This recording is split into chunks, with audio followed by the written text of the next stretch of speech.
Então, pessoal, nessa semana nós vamos começar aí o volume 2 do PET, né? E nessa primeira semana ele traz a discussão aqui para a gente sobre a diferenciação entre fenômenos químicos e fenômenos físicos. É importante a gente já fazer a definição para que a gente seja capaz de diferenciar o que é um fenômeno físico e um fenômeno químico. O fenômeno físico é aquele onde não há evidência de formação de novas substâncias. Isso quer dizer, as substâncias que existiam no início do processo de transformação da matéria serão as mesmas depois da transformação. Então, veja aqui dois exemplos. Olha, se eu amassar o papel, eu vou ter o papel antes do processo de amassar, o processo de transformação, e papel depois do processo de amassar. Então, eu tenho a mesma substância antes e depois do processo de transformação. Da mesma forma, se derreter o gelo, por exemplo, apesar de estar em estados físicos diferentes, a gente tem água tanto no gelo quanto na água líquida depois dele ter derretido. Então, quando eu não tenho formação de novas substâncias, eu não tenho um fenômeno químico. Esse fenômeno é chamado de fenômeno físico. Já os fenômenos químicos ou as reações químicas são aquelas que acontecem quando há evidência de formação de novas substâncias, tá? E aí, como é que eu posso saber se houve ou não a formação de novas substâncias? Pela observação de algumas dessas evidências, tá? Então, se muda de textura ou de cor, se muda de sabor ou cheiro, se libera gases ou fumaça, se há formação de precipitado. Precipitado aqui é um sólido que é produzido a partir da mistura, por exemplo, de dois líquidos. Isso tudo aqui é evidência de que aconteceu uma reação química. Então, por exemplo, se eu cozer alguns alimentos, né? O processo de cozer os alimentos é um processo que vai provocar aqui alterações químicas, porque se você perceber aqui no exemplo que eu coloquei nas imagens aqui, ó, o ovo cru com o ovo cozido, ele tem textura diferente, cor diferente, sabor diferente, cheiro diferente. Então isso tudo é evidência de transformação química. Por exemplo, se um prego enferruja, a formação da ferrugem é uma transformação química, porque o prego com a ferrugem ele tem uma textura diferente, uma cor diferente, um cheiro diferente. Isso tudo é evidência de transformação química, ok?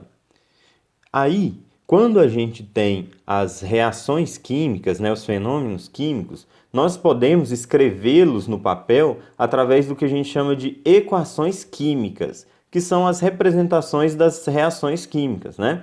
Então, as transformações químicas, elas também podem ser esquematizadas por meio de uma equação, parecida aí com a equação matemática, só que colocada, escrita da forma química, né? Então, por exemplo, aqui eu coloquei duas reações, que são reações, uma é o inverso da outra, uma associada aí ao processo de fotossíntese, né? Como todo mundo sabe, né? Na fotossíntese a planta pega o gás carbônico e a água e produz aí, no caso, a glicose, que seria o açúcar que vai servir de alimento, e o oxigênio. Ao contrário, quando a gente respira, a gente pega a glicose que a gente tem no sangue, reage com o oxigênio para produzir o gás carbônico e a água, né? Então, a fotossíntese e a respiração são processos opostos, vamos pensar assim. E aí, nesse caso, olha só como eu escrevi isso aqui, ó.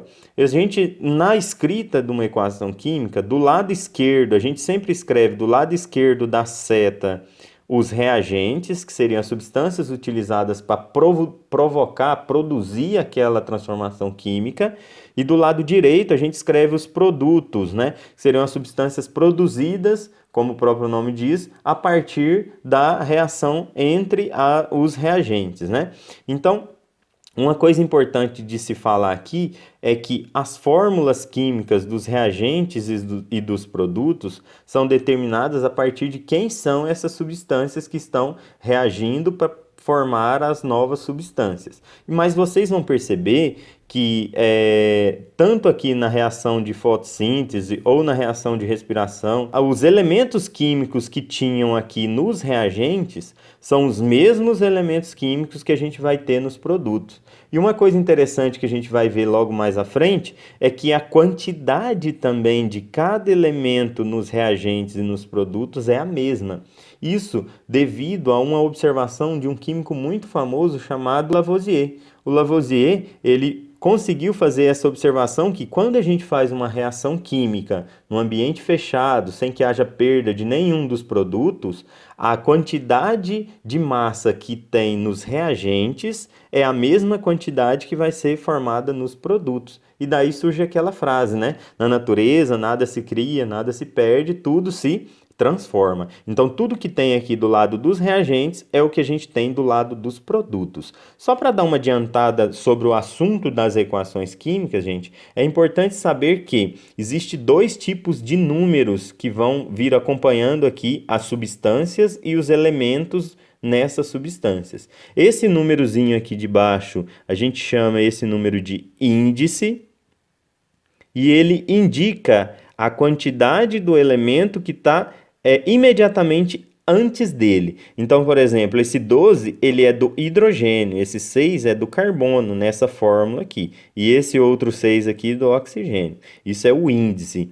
E esse número que a gente tem aqui na frente das substâncias, esses números são chamados de coeficientes estequiométricos. Esse coeficiente estequiométrico, ele pode indicar, por exemplo, a quantidade de moléculas necessárias e produzidas durante uma reação química. Então, por exemplo, aqui, ó, ele fala para mim que eu preciso de 6 moléculas de gás carbônico para reagir com 6 moléculas de água e produzir uma molécula de glicose, que é essa fórmula aqui, quando não aparece coeficiente estequiométrico é 1, e 6 moléculas de oxigênio nos produtos, tá certo? Da mesma forma como são processos inversos, a respiração ela usa uma molécula de glicose com 6 moléculas de oxigênio para produzir 6 moléculas de gás carbônico e 6 moléculas de água, tá certo? Agora vamos fazer o seguinte, vamos responder alguns exercícios aí do PET para aplicar tudo que a gente viu nessa aula de hoje. Então vamos observar aqui esse primeiro exercício do PET que pede para a gente observar os esquemas a seguir e classificar cada uma das transformações em fenômenos químicos ou físicos. Como a gente tem 3 sisteminhas aqui, então, vamos colocar aqui os 3 sisteminhas. 1, 2 e 3. Beleza. O primeiro sistema fala assim, a água, quando ela passa por um processo de corrente elétrica, ela produz gás hidrogênio e gás oxigênio. Pelas definições que a gente viu, a gente vai ver que esse primeiro processo é um processo de transformação química. Por que é um processo de transformação química? Porque a gente tem uma substância produzindo novas substâncias. Se produz novas substâncias, a gente tem uma transformação química. Já no caso do 2, a gente tem o gelo, que passa por um processo de calor e produz água. Porém, tanto o gelo quanto a água é a mesma substância. Estamos falando aqui de H2O. Como não há a formação de novas substâncias químicas, a gente tem aqui a transformação física. Isso é uma transformação física. É só uma mudança de estado, ok? Está saindo do sólido para o líquido. E o terceiro, a gente tem água oxigenada, que na presença de luz produz água e gás oxigênio. Percebe? Água oxigenada é diferente de água e gás oxigênio. Então, eu tenho de uma substância eu produzir outra substância. Então, eu tenho uma transformação química aqui nesse caso. Sempre quando há a formação de novas substâncias, eu tenho uma transformação química. Agora, vamos ver um outro exercício que também pede para a gente diferenciar transformações químicas de transformações físicas.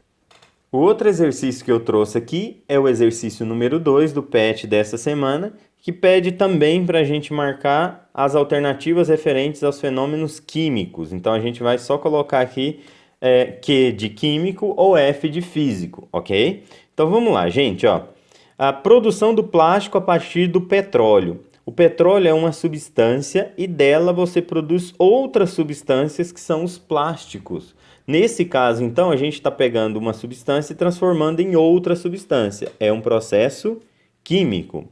Fabricação de fios de cobre a partir de uma barra de cobre. Percebe? O fio é de cobre e a barra também é de cobre. Então, eu não tenho mudança de substância, é só estado, né? Mudança de organização da substância, mas o estado físico não é uma transformação química. Nesse caso, eu tenho a transformação física.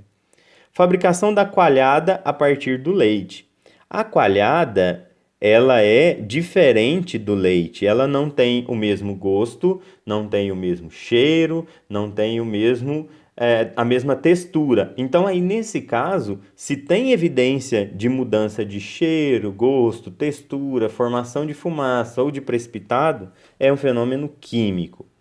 Desaparecimento do açúcar ou do sal de cozinha quando colocados e agitados em pequenas quantidades em determinado volume de água. Esse desaparecimento aqui, ó, é entre aspas, tá? A gente sabe que o sal e o açúcar ele não desaparece, ele tá ali dentro, só que ele tá dissolvido na água, né?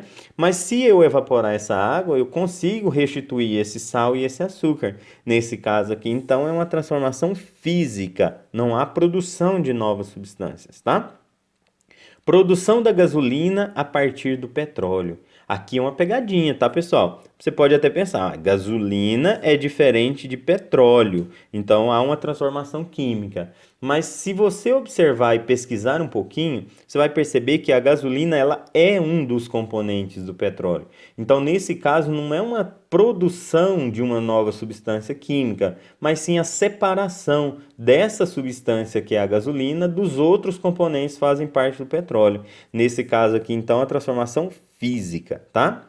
Um prego enferrujado. Quando ocorre a formação da ferrugem, vocês concordam comigo que muda a textura, a cor, o cheiro, por exemplo? E aí, nesse caso, então, é evidência de transformação química.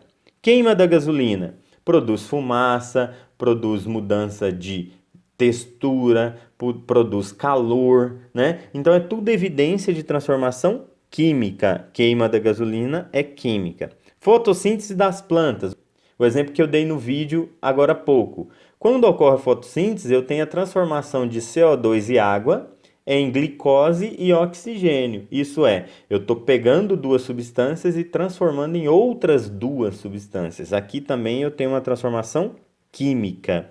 Decomposição da luz solar em um prisma. Então, quando a luz incide sobre um vidro, sobre um prisma ou sobre gotículas de água formando o arco-íris, né? Isso será que é uma transformação química ou física? A luz, para começar, não é matéria, então por isso ela não pode sofrer transformações químicas, né? E isso é uma transformação física. Então aqui eu tenho uma transformação física. Beleza, pessoal? Espero que vocês tenham entendido. Façam os outros exercícios do PET e enviem conforme a orientação, tá? Se tiverem dúvida, mandem mensagem para mim no chat via Conexão Escola ou então aqui nos comentários do YouTube. Valeu, pessoal, até a próxima. Tchau, tchau.